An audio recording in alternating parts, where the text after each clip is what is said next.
welcome to NC Exclusive, the one we call the News Central Exclusive Conversation, where we bring you in-depth conversations with thought leaders, change makers, and individuals shaping the future of Nigeria and beyond. My name is Candid, and today we're joined by a man whose voice has consistently championed the call for justice, accountability, and a better Nigeria. He is a lawyer, public speaker, author, and a relentless advocate for social change. He was called to the bar in Nigeria in 1999 and was a prominent voice during the 2023 presidential election and even after that. Joining me today is Mr. Dele Farotimi. Dele, it's a pleasure to have you on News Central Exclusive. Thank you very much. Truly a joy to have you here today. So, there's a lot that I could ask you on this program today, but let's start from where we are today. Nigeria has been described as being in a quandary, in an extremely challenging situation. For the first time, the entire nation seemed to be passing the message across that we're hungry, we're starving, a nation that has the capacity to produce food across every single domain in the country. There's no land in Nigeria that is not arable, even the north. The land is arable. How do you see the situation we find ourselves? Let's start from there. Share your thoughts with us. Thank you very much once again for having me. I recall warning stridently in the lead up to the 2023 election cycle, long before I ever met Peter Obi or even began to speak for his presidential campaign. I warned that Buhari had effectively destroyed Nigeria and that we would have to reimagine a new country, and whoever was going to have to lead in 2023 had to be someone who had to be willing to take a walk away from the Buhari ruination, reimagine the country, repurpose its people, and get them to begin to pull in a different direction. I wasn't shy about making clear that only a revolution could save Nigeria. And I was also clear in explaining to all who cared to listen at the time that that revolution needn't be violent, that we could do it using the electoral path. I recall spending time, a lot of time, helping people understand the need to register to vote. Quite a lot of organizations and persons were involved. TV stations, even yourself, I remember, everybody got on the bandwagon. We even bought into the illusion being sold by INEC, Okoye, and Yakubu. We believed that we could trust the electoral system, and the people were energized. People registered to vote in record numbers. You and I know what has transpired since then. It is an open secret that the ballot was grabbed, it was snatched, it was grabbed, but they ran, but apparently they've now crashed with it. So when you ask where we are, we're in a place where we already warned before the election that we were heading. It didn't take Tinubu to destroy Nigeria. It took all of us, but Buhari was particularly effective in the ruination of Nigeria. If he had been set the task of destroying Nigeria, he couldn't have done a better job. He weaponized ethnic bigotry, religious bigotry. Corruption is an insult to the English language to call what we witnessed during the years of Buhari corruption. It wasn't corruption. It was the first time in Nigeria where impunity became a governance principle. I thought people said that was during Jonathan. No. Please. I recall that in February 2015, a piece that I had written and almost every newspaper house in Nigeria had turned down. It was eventually published by Guardian on Sunday, February 2015. I think it must have been February 15 or something. I can't remember now. and I called it "Do Not Die in Their War." I made clear, without any apologies to anybody, that Buhari wasn't going to be any change. If anything, it would be worse. And I called attention to all the characters surrounding Buhari to make it very clear that even if you believe in the illusion of a Saint Buhari of Daura, you could not possibly have believed in the sainthood of the many thieves that were around him. I made this clear at the time. Not that Jonathan made it easy for anyone to have spoken for him, and I certainly did not. If we're comparing the two, you can only be a study in comparative failure. Because if Jonathan had been an effective president, we would not have had a situation where a man who left office as president and came back after 30 years without even having the capacity to get a school certificate. Even his dairy farm, with all the subsidies the rich in Nigeria enjoy, never expanded beyond what it was. He didn't write a single book. And then that became the one that was packaged as Messiah for everybody to buy into an illusion. I didn't buy into that illusion, and I warned everybody at the time. But that is not to excuse the failings of Jonathan himself. Jonathan actually prepared the ground for the failure that became Buhari. But the reality is that whoever had come after Buhari would have had to reimagine Nigeria, because Buhari had already effectively destroyed Nigeria. So would you accept that the ruination of Nigeria did not start under Buhari? Oh, the ruination of Nigeria was always part and parcel of the seed of his making. Nigeria was always found on multiple lies, and those lies were always going to eventually consume it if we never found the grace to confront those lies with truth. We tell ourselves too many lies in Nigeria, and until we come to the point where we admit to ourselves that these are lies that we have normalized, internalized, and almost edified as truths. You say no victor, no vanquished. Who is telling who that lie? Even the foundation of Nigeria is very foundation. There are too many lies in there. The Nigerian has never been a citizen. He has only ever engaged the Nigerian state either as a member of one tribe or member of a religion, or a member of a family, or a member of a social order.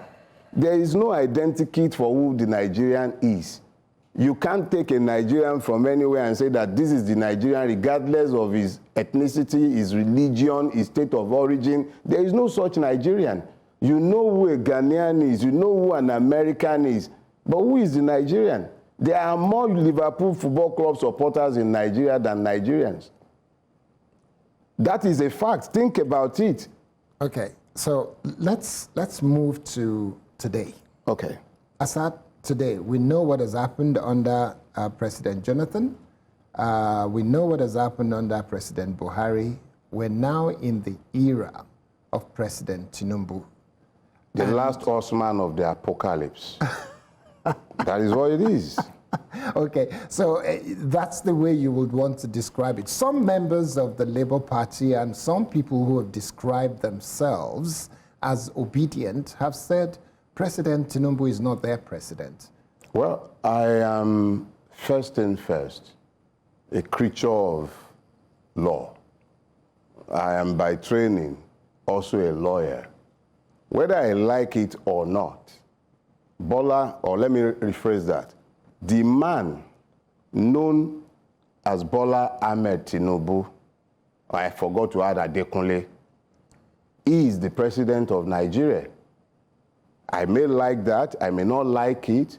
Whether the legal order was subverted to bring about that fait accompli, whether I believe that they've effectively destroyed Nigeria to bring it about, it does not matter. So you're a Nigerian? I'm a Nigerian. And he is the president He is the president of Nigeria. He is your president? Unfortunately so. Okay, so that's cleared. So now your president then... Unfortunately. Yeah, your president yes. has created a situation where, unlike any other president in the history of Nigeria, people are crying, we're starving, we're hungry. Good.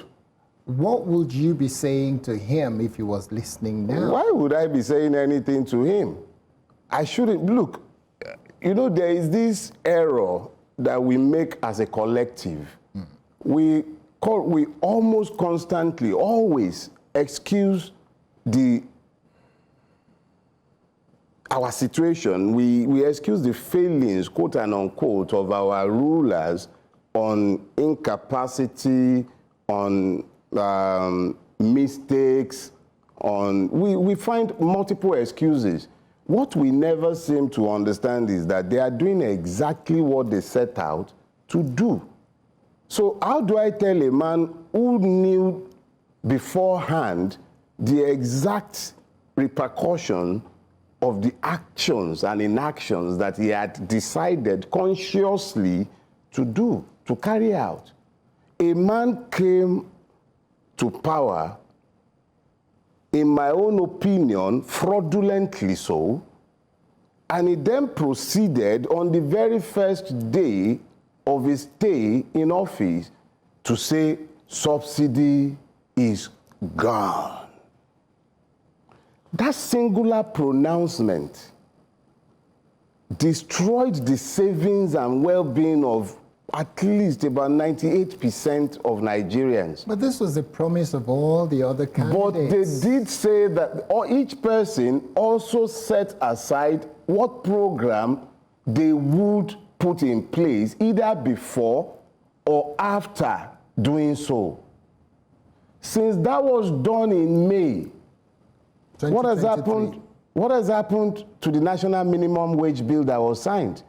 Which states? How many states are implementing it? What has happened to the price of petroleum products? What has happened to the price of electricity? What has happened with security? Let me explain something to you, Ebon. In northern Nigeria, poverty has always been part and parcel of the social fabric. But food poverty was never a thing, because no matter how poor the people were, they could grow their food. They could stay in their villages. They were safe. So even though they might not have a kobo to their names, they had food on their table. They could eat. They could live with a roof over their heads. What has happened? On Buhari's watch, superintended again by the one who has now succeeded him, northern Nigeria has become essentially a theater of war because of illegal mining. And the illegal miners work under the licenses of different warlords, whom you and I will call bandits. Bandits are carrying sophisticated arms. All manner of mineral resources are being mined in northern Nigeria, and there are more than sufficient evidences of this in the public space. So how do you feel when you realize that the governor that superintended over Zamfara State, where there are so many bandits and where there are so many illegal miners, is now the Minister of Defense? Put it this way. To look at any part of Nigeria or look to any one of the many functionaries of the Nigerian state and then be outraged, as I am when I look at someone like Matawale or whatever that one calls his name, being the one, even bandit says that he's one of them. That's the one that is busy, they're calling the Minister of Defense. When you look at it, it's always very easy to be outraged by the insanities that we have normalized in our country. But I have found that it would only be a sense of selective outrage that will lead me to look at Matawale and be angry. Who am I supposed to look at, from the president to the Senate president? To who am I supposed to look at within the Nigerian governing establishment and find some inspiration for hope? Who?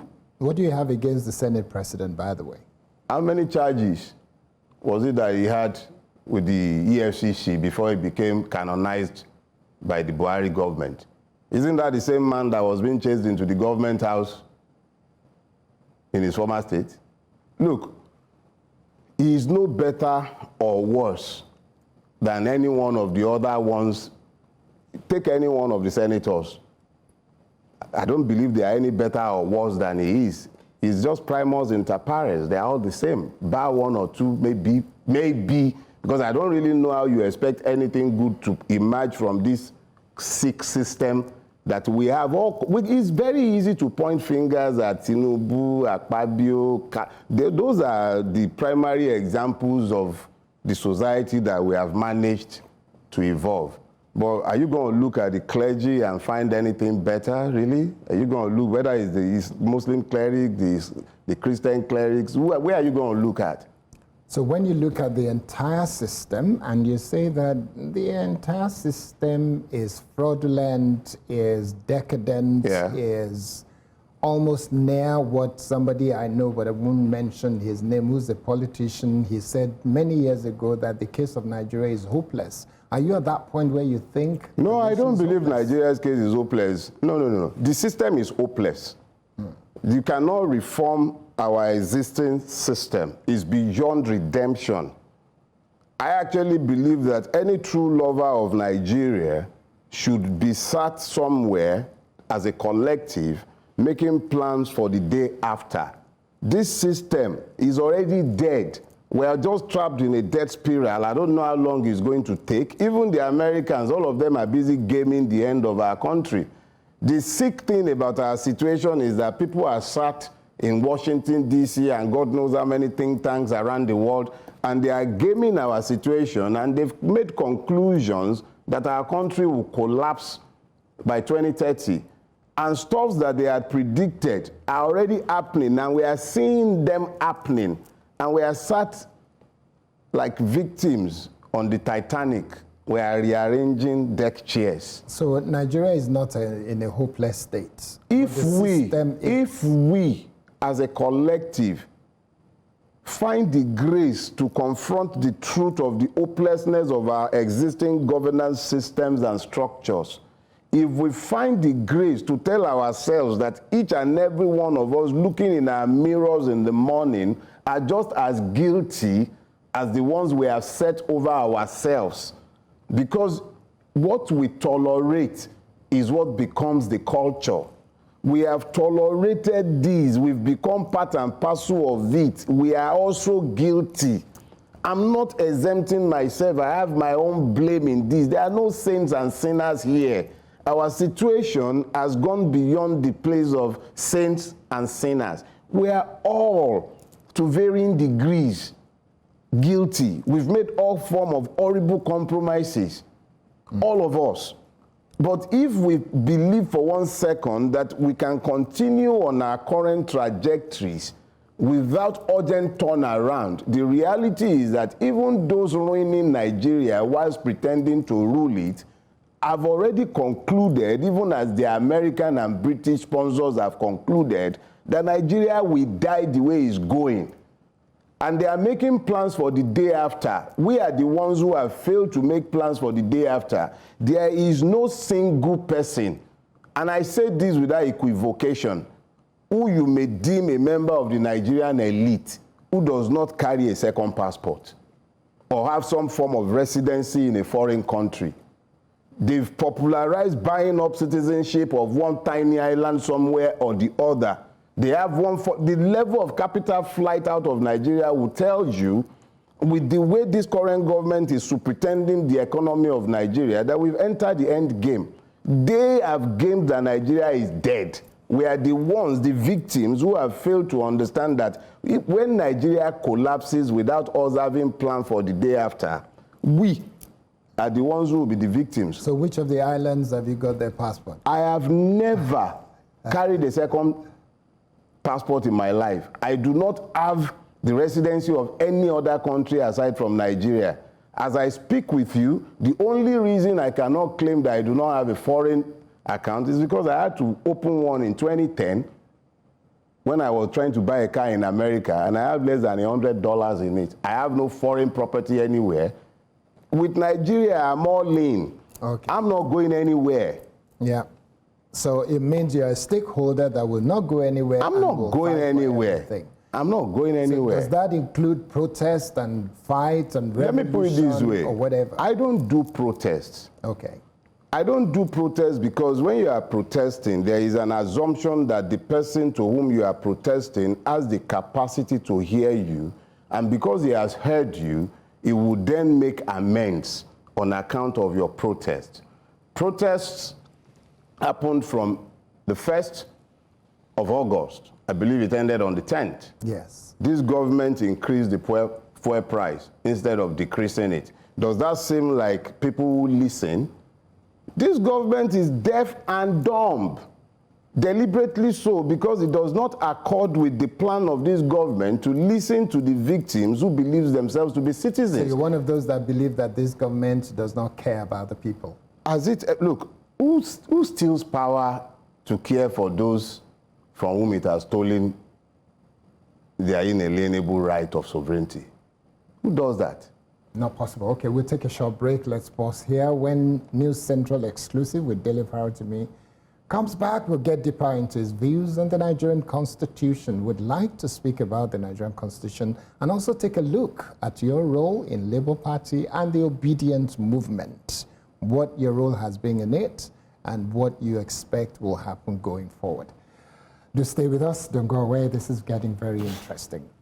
Across the globe, millions of Nigerians make their mark, forming one of the largest and most influential diaspora communities in the world. Imagine the impact this powerful community could have in shaping Nigeria's future, not just through investments and advocacy, but through their voices at the polls. Yet, despite their passion and potential, the Nigerian diaspora remains sidelined in one key area: voting. Now, News Central presents its first ever Diaspora Town Hall meeting titled Harnessing the Power of the Diaspora, Enabling Diaspora Nigerians to Vote. Join us on the 28th of September 2024 at 11 a.m. Eastern Daylight Time and 4 p.m. West African Time as we discuss the rights of the diaspora community in voting and the implications for Nigeria. Tune in live on DSTV channel 422, StarTimes channel 274, and all our social media platforms.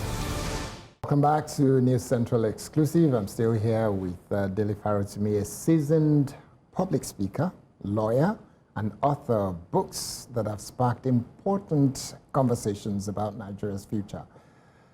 Before we were talking about Nigeria, the government, and a number of other things. So let's move on very quickly to the issue of the Constitution of Nigeria. A number of people have said there's a need for a constitution review, and others said don't review this constitution because it does not represent the thought, the mind, and the hearts of we the people. What is your own submission on this?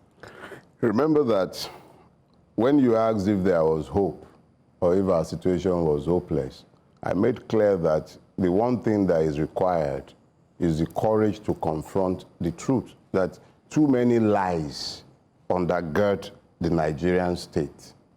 And the Constitution is one of them. The 1999 Constitution, otherwise known as Decree 24 of 1999, is a fraud. Ab initio, it is a fraud. When the military took power in 1966, there was a constitution. That was the last constitution that the Nigerian people gave to themselves. After that constitution, what you have found are succession of frauds. The 1979 constitution, to a lesser extent, because at least Obasanjo pretended to listen to the Constituent Assembly until he then imposed the will of the Supreme Military Council on the recommendations of the Constituent Assembly. So what the Constituent Assembly recommended was way different from what the 1979 Constitution became. And to make matters worse, the 1999 fraud built on the original fraud of 1979. So what you had were a bunch of men handpicked essentially by the military who did the best they could within the terms of reference they were given to write a constitution, and then they labeled it "We the People." where they found the people that they were on whose behalf they were speaking, and now what they did is any different from what the British did when they were busy signing all kinds of fraudulent treaties, I don't know. So what has happened is that Nigerians have exchanged one form of slavery for another. Because if you say we the people, it would mean that the people have sat down and agreed that the original agreement that was broken in 1966, which had 4 regions, have now become 36 states, which has now become 37 by the grace of the Supreme Court and Samani and Co. at the PEP-T. So now you have 37 states of Nigeria, thanks to the fraudulence of everybody involved in their creation. So how do you reform a fraud? We all need to admit to ourselves that we are far away from the beginnings of the country that our fathers pretended to found. This is not where we were. Let me show you how sick our situation has become. In 1962, when the idea for the creation of the Midwestern region was mooted, a motion was passed by a 2/3 majority in the Western Regional Assembly. A plebiscite was held in the part of the Western region that became the Midwest. A motion was taken before the Federal House of Representatives in Lagos, and it passed by a 2/3 majority. That was the basis for creating a 4th region. A country that had such rigorous process for the creation of additional region now became the possession of successive military bandits, thieves, whom we all know are thieves. None of them can be pointed. Who are the people who created states in Nigeria? Yakubu Gowon. The joke in Britain till tomorrow is that when he came with half of Nigeria's treasury. Bank treasury. Whether that's true or not, for an anecdote, there must be elements of truth. And it's not, that generation is not particularly known for accountability. That was their joke. That's one of those who created states. And then you had Abacha, Obasanjo, Abacha creating states, Babangida. Those are the people, those are the founding fathers of Nigeria. Yorubas have this funny proverb. They say if you see the children of the household behaving like hooligans, look to the elders. They must be unworthy. The country that they have built is an indictment on the life they have all lived, because this country has become a mess and is collapsing in their lifetime, and they sustain the evil. So when they say we the people, is a fraud. So what do we do about our constitution? We have to tell ourselves that we can't be afraid of sitting down together to tell ourselves the truth. Over the years, there have been some measure of consensus that have been reached across the divide. There is this basic understanding in Nigeria today that we have 6 zones. Treat those zones as regions, broadly. I don't have a monopoly of knowledge. There are other people who have suggested 8. Bring these different ideas to the table. Some people are saying that take the existing states and allow them to be able to regionalize. Whatever you need to do, do it. Well, you have a situation where people are saying there's this allegation. Those who are in the National Assembly are comfortable. They're making so much money. There is no way they will remove themselves from you see, that this is office by allowing things to happen. This is where we come back to where we started this conversation. I already told you, I wasn't shy about saying it. I said this system is not reformable. Nigeria will either descend into chaos or it might be saved by a revolution. The only way it is a revolution is when there is a plan for the day after the chaos. But the descent into chaos has already begun. We're seeing it. Our enemies have planned for it. If we are not careful, in fact, there is no care. Look, the government has lost control of its territory. That's why a Turuji or whatever his name is making video. You go to TikTok, you find different bandits sharing money. Bandit is doing giveaway, but it is Yele Sowore you are arresting because he says revolution. So how do you stop this trajectory of moving downward spiral into what you say will lead to chaos? How do you stop it? Let me start by saying this. For 9 years, I've been in the public space, and everything I have warned every one of us would happen have happened. I challenge anyone to point at a single thing I've told us as a collective would happen to us that hasn't happened to us. So I'm done with telling us what will happen, unless when I'm asked, as you've asked me. What I'm more interested in is what we can do. And what we can do, as unpalatable as it might be for our people, they must understand this. The French word, revolver, it means to turn around. It means turn around. That is the root word for revolution. If we say we don't like our trajectories, trajectory meaning a movement of direction, that we're heading either towards a cliff or a wall, then we have to turn around. That is a revolution. Whether that revolution is by means of the peaceful one that the like of me has preached consistently, or the violent ones that are already taking place all over our country, because I have no doubt about it. What you call Islamic militants sometimes are in actual fact forms of revolution. Revolutions happen in concentric circles. If they didn't have legitimacy amongst the indigenous communities, they would not have grown. They are not spirits. So the militants in the Niger Delta is a form of revolution as well.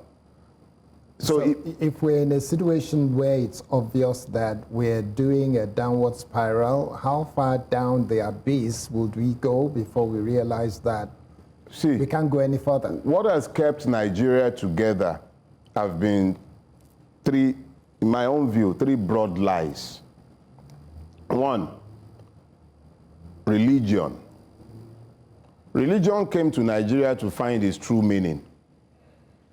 If you look for the root of the word itself, religion, it comes from Latin, religio, or Old French, religare.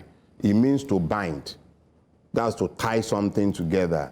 Religion ties the imagination of men, and it tells them how to think and where to think. There is nothing intrinsically or inherently wrong with religion. But when it is aligned with poverty and then aligned with ignorance, what you find is that it becomes almost impossible to reach the person who has been so afflicted. That is what has happened to the Nigerian. So we've gotten to the point now where we, as a people, whoever calls himself leader in any way or form in Nigeria, whether you are in the news sector, whether you are in any form of profession, if you haven't gamed Nigeria has been dead, you now have to sit down and start thinking, what do we do with tomorrow? Because if you're saying how far down are we, we're actually really, really deep down. It's gotten so bad that the illusion that had kept peace in Nigeria, which had kept northern Nigeria supine since 1986-87, I think I mentioned this at my intervention at your event in Abuja the other day. The northern part of Nigeria had never been part of a conversation for change in Nigeria.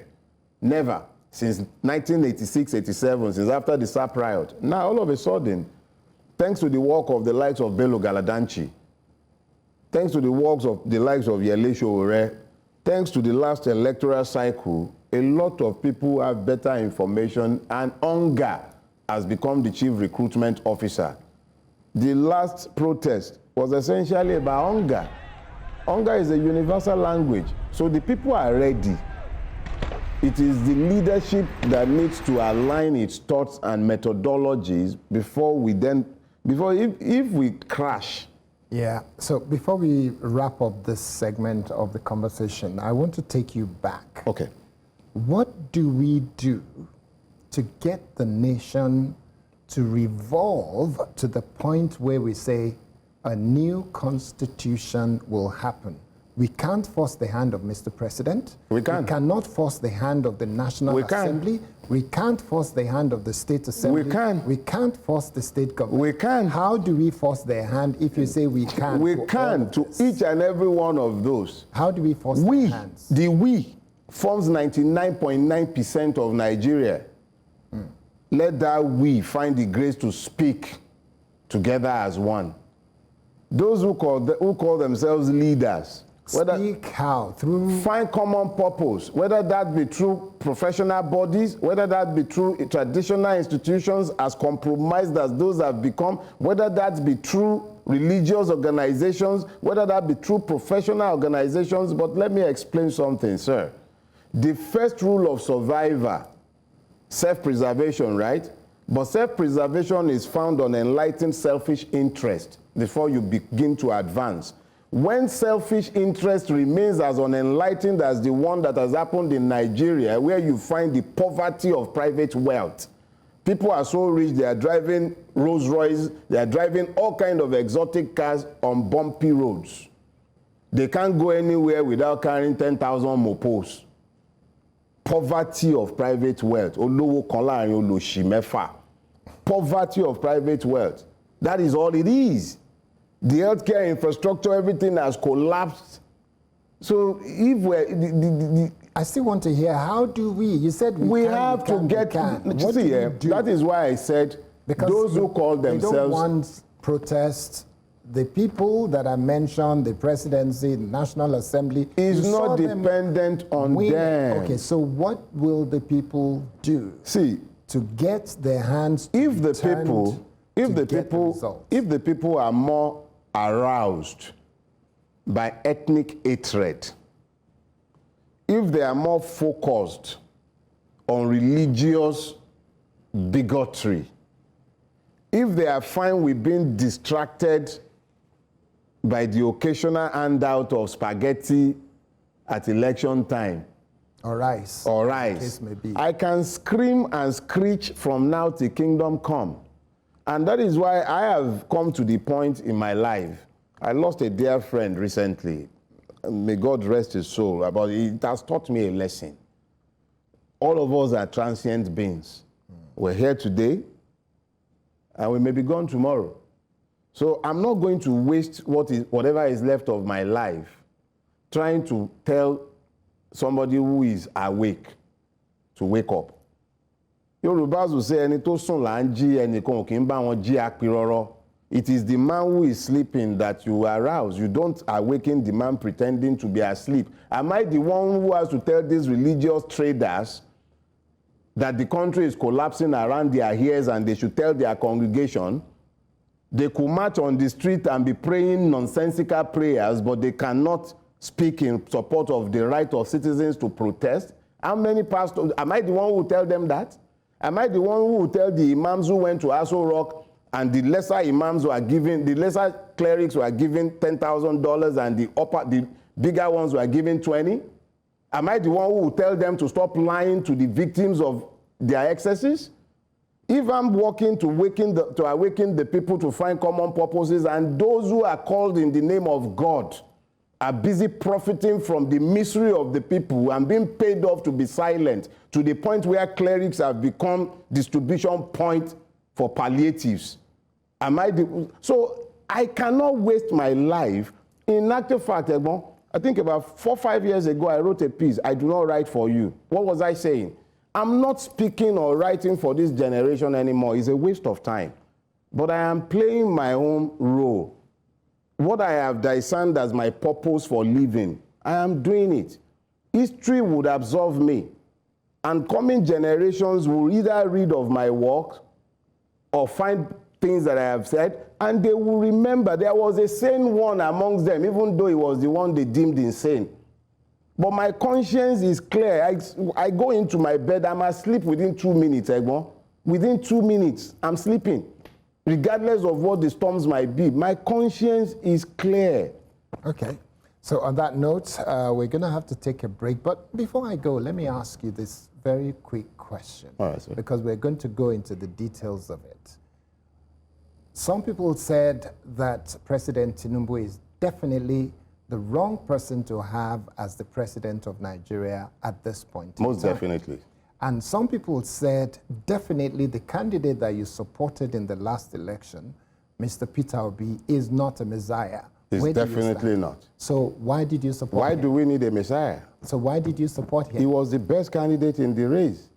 He was the candidate, he was the very best candidate by a country mile.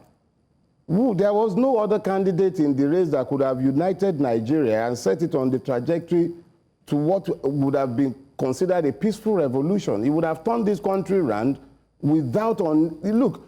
So if Peter Obi was 2027, 2031, and would you still support him? No. I am a creature of reason. In 2022, leading into 2023, Peter Obi was the best candidate in the race. If the election would hold tomorrow, I'll still vote for Peter Gregory Obi on the basis of the objective realities. That is still the person for whom I'd vote. Okay. On that note, we'll take a short break. When we come back, we'll continue the conversation. Please don't go away. Across the globe, millions of Nigerians make their mark, forming one of the largest and most influential diaspora communities in the world. Imagine the impact this powerful community could have in shaping Nigeria's future, not just through investments and advocacy, but through their voices at the polls. Yet, despite their passion and potential, the Nigerian diaspora remains sidelined in one key area: voting.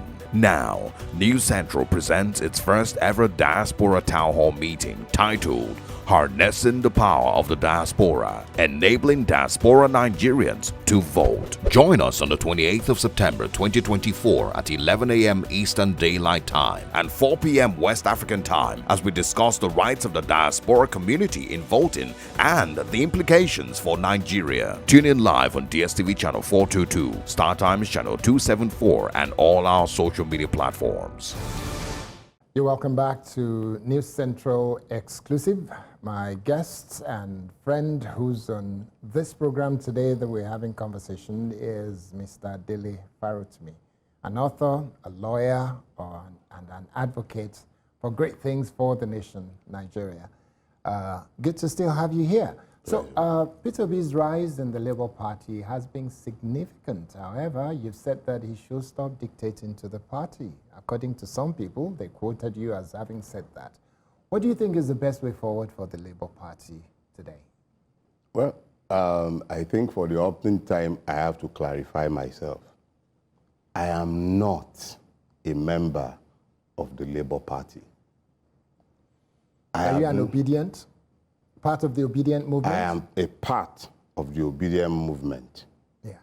Because I believe in the ideals that brought all of us together. And as long as those ideals remain sacrosanct, I remain completely and utterly obedient. And if I may say so, the people you call obedient today were obedient before there was a Peter Obi. What you call obedient today are the victims of Nigeria who recognized themselves since before NSAS, after NSAS. That was what morphed into what became the obedient movement. The only part of that movement that did not become part is the Revolution Now part. In reality, that's the Showorek people. Every other person who had been aggrieved about Nigeria for a season found room in what became known as the obedient movement. So I am a member and part of that movement. But I am not a member of the Labour Party. And as it relates to that question, or advice for them? What happened was this. I believe I was being interviewed and I was asked to comment on Kenneth Okonkwo's reservation about Peter Obi's management of, or intervention or lack thereof in affairs of the Labour Party. And I said that as a Democrat, I don't expect Mr. Peter Obi to be dictating the terms of peace in the Labour Party, but that it wasn't my own business, that Peter Okonkwo and Kenneth Okonkwo is a politician. Peter Obi is a politician. They have divergent views on how a political issue should be managed, but that is none of my business, and it remains none of my business. So you're not a politician, by I am not a politician. I am a victim of Nigeria who is looking for a way out of the mess Nigeria is in. If that requires me to intervene politically, as I did in the 2023 electoral cycle, I would. So let's look at this issue of political alliances going forward then. Would you still support Peter Obi in 2027 if he were to join another political movement, Put it this way. PDP, APC, or SDP, or anyone? Put it this way. In the 2023 election cycle, anyone who didn't know me too well would have thought that I would have supported my friend, Omoyele Sowore. But I looked at the objective realities on the ground. Yele was one of the very first persons I told I would be supporting Peter Obi. And I supported Peter Obi, and I'm proud of myself for having done so. The objective realities have not changed as we speak today. I don't believe any of the political parties to be any different from the other. They are all essentially the same. But a man's word counts for something, and a man's record should count for something. I looked at all those in making my decision in 2023. If Peter Obi now goes and forms alliances with persons I do not believe shares my own objective for Nigeria, because let's be clear, I want to see a Nigeria where everybody who has stolen from our commonwealth vomits what they have stolen. And go to prison? We can make deals that allows people to even keep part. We can have some amnesty program. I'm not suggesting that everybody must go to jail or face firing squad, but they must account for what they have stolen. They can't go and sin no more. If you have stolen from Nigeria, whether we are talking about Babangida, whether we are talking about Obasanjo, whether we are talking about Akpabio, everyone who has ruled Nigeria must account for their wealth. You must pay back. Whatever office you have held in this country, you cannot go and sin no more. Do you think that a Peter Obi will ask them to pay back what they Let me put it this way. There was a discussion I had with Peter Obi, and it wasn't just me. The Afenifere was part of that discussion. The Southern and Middle Belt Leaders Forum was part of that discussion.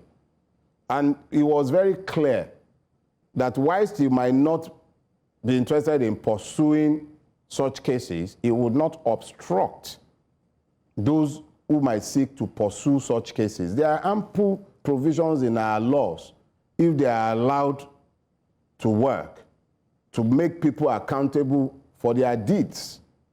Well, So, I can say pointedly that myself, Kade Akintemi, I sat with President Buhari, formerly General Buhari at that time. I sat with him in my office at a different television station, and he said to me, I am repeating what he said to me, he said, if he becomes the president of Nigeria, everyone who was stolen from Nigeria will be arrested, they will be made to pay back, and they will go to prison. It never happened. I'm sorry. That is deemed as failure on his part. I'm sorry, please. Yes. Let me say this. If you believed that Muhammadu Buhari was going to fight corruption, He said it. No, I'm his not words. saying. Those are his words. Yeah, it's fine. I heard him. He's not somebody No, told me. he could tell He you said that. it to me No, he directly. could tell you that. Yes. But a man's record should count for something. How could a man whose entire tenure in office the first time was blighted by corruption be talking about fighting corruption? And to make matters worse, the APC is essentially a conglomeration of thieves. I'm not the, you don't have to take my word. Listen to what Oshie Omole said. Join us, come to the APC, and your sins are forgiven. Muhammadu Buhari was the chief laundryman in that APC before he himself became the night salesman, deodorizing all form of putrid impunity. You can't call what happened on his watch corruption. That wasn't corruption. Impunity, the knowledge that nothing will happen. We can do anything we like, and what has happened? Nothing has happened. Nothing has happened. Even with the government that is there now. Look, how is this government different from that government? It's all the same as It's far as the you're concerned. same. Okay, so in that case then, if Peter Obi were to join hands with any of the other candidates who lost in the last election, and decide to join another political party, would you still support it? Based on what ideals? I'm not about persons. Persons matter in relation to the credibility of their words. Persons matter solely in relation to the credibility of their words. If a man is an habitual liar and he tells the truth, you know, the truth is not necessarily devalued in his mouth, but it must be because I have recognized the truthfulness of what the person is telling me. But if a Peter Obi, who I know and I can take his word, turns around and he tells me he's going to join a party, the next question I'm going to ask him, because when he went to Labour Party, I didn't follow him into Labour Party, but I did ask him, what are you doing? What is the basis of your presence in the political space? I was swayed on the basis of his plan, not on the basis of the party. Okay, so, all right, as we wrap up now, 1 year after your prediction that Tinubu won't appoint ministers that will change Nigeria, how do you feel about the government's recent ministerial appointments? Have any of them surprised you? And the fact that he set up a team led by Hadiza Bala Usman to be the class monitor for all of them and to rank and rate them and be able to say, this is their scores. How do you feel about those ministers? And do you think any of them have done anything that is commendable? They've been extremely successful. It was always their job to tax us, to assail us, to make the Nigerians' life intolerable. And they have done exactly as Rehoboam has directed them. They were never coming to give us anything. They came to assail us, and they've done exactly that. If you were expecting anything from them, you might be disappointed by what they have done. I had no expectation of either them or the person who has appointed them.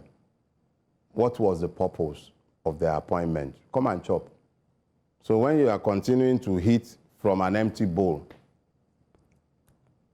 So where do you stand on the issue of the likes of former Governor Wike, who's now Minister of the FCT? The aspiring Hitler of Obiakpo. The only thing about Wike is that the man is constantly garrulous about nothing meaningful. Cacophonous windbag.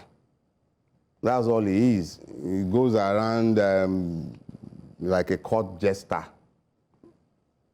I don't know what he does with himself, but I certainly know that he has been ruinous for the people he has governed.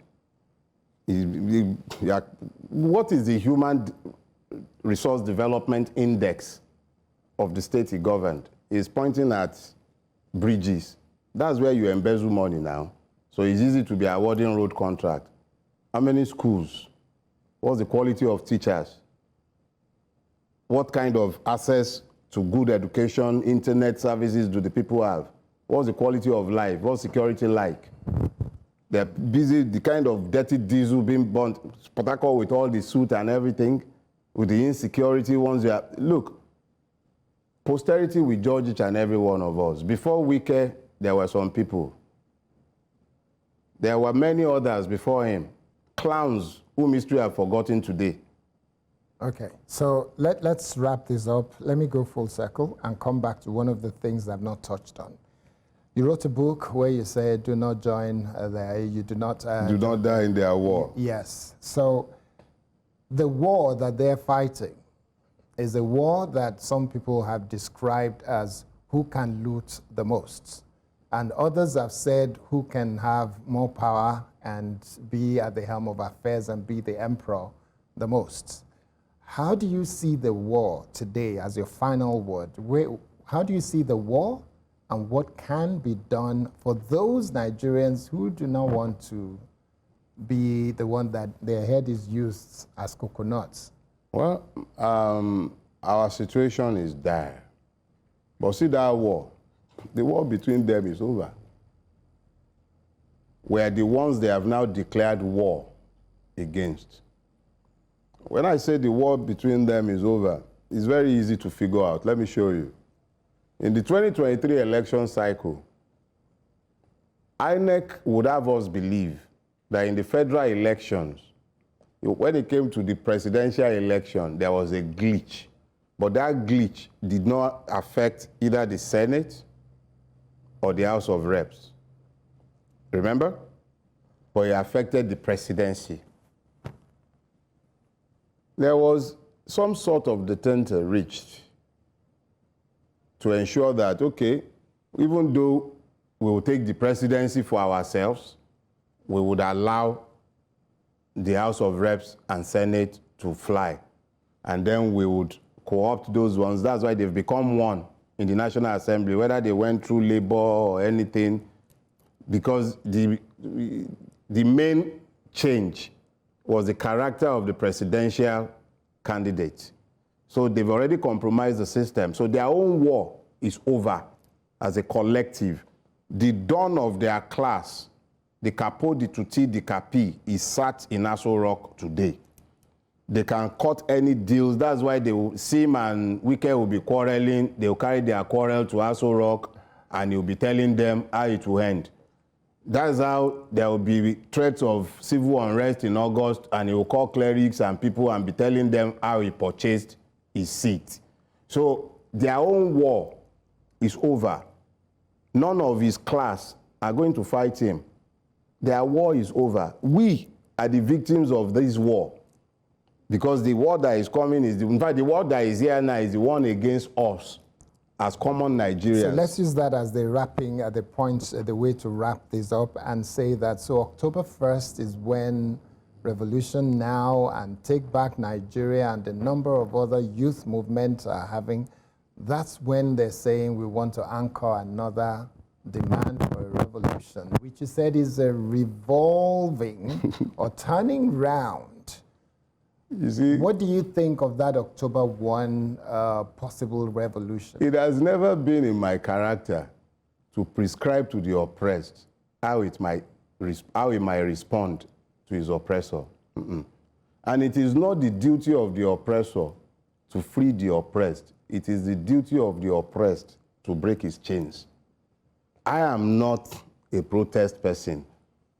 If I was in town on the 1st of October, I still will not come out to protest. If they tell me it's a revolution and that they show me a plan for the day after, I'll be out there. It's the plan for the day after that I haven't seen. If I have managed, and I think that's the next phase of my own struggle, I'm taking a break, I'm going to be taking it easy. When I get back from my break, it is my intention, that's assuming we have time, that's assuming I'm still alive as well, to seek to coordinate like-minded people to begin to plan for the day after.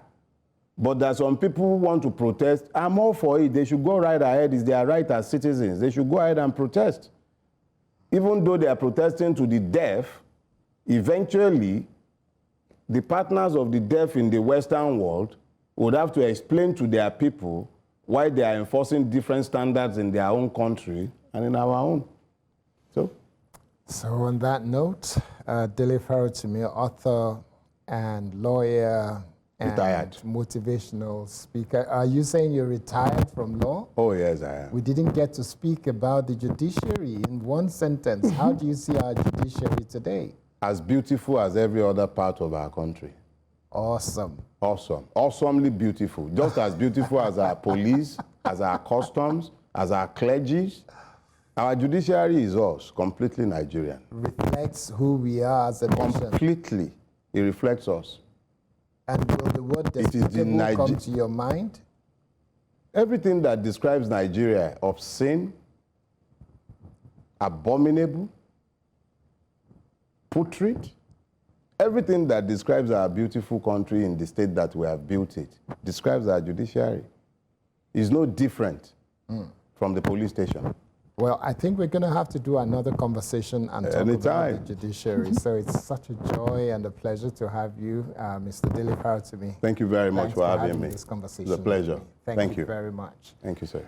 So that's all we have for today on News Central Exclusive. A big thank you to our guest, Dele Farotimi, for his thought-provoking insights. We hope you've gained valuable perspectives on Nigeria's journey towards change. And we're hoping that whatever you do, you put Nigeria at the top of your thought, and you are representing Nigeria in a way that does not kind of like describe what Dele Farotimi just said about Nigeria, putrid and all those kind of ugly words. You as an individual become the Nigeria that you want to see. Until next time, I am Candid. Stay informed, stay engaged, and be a good Nigerian.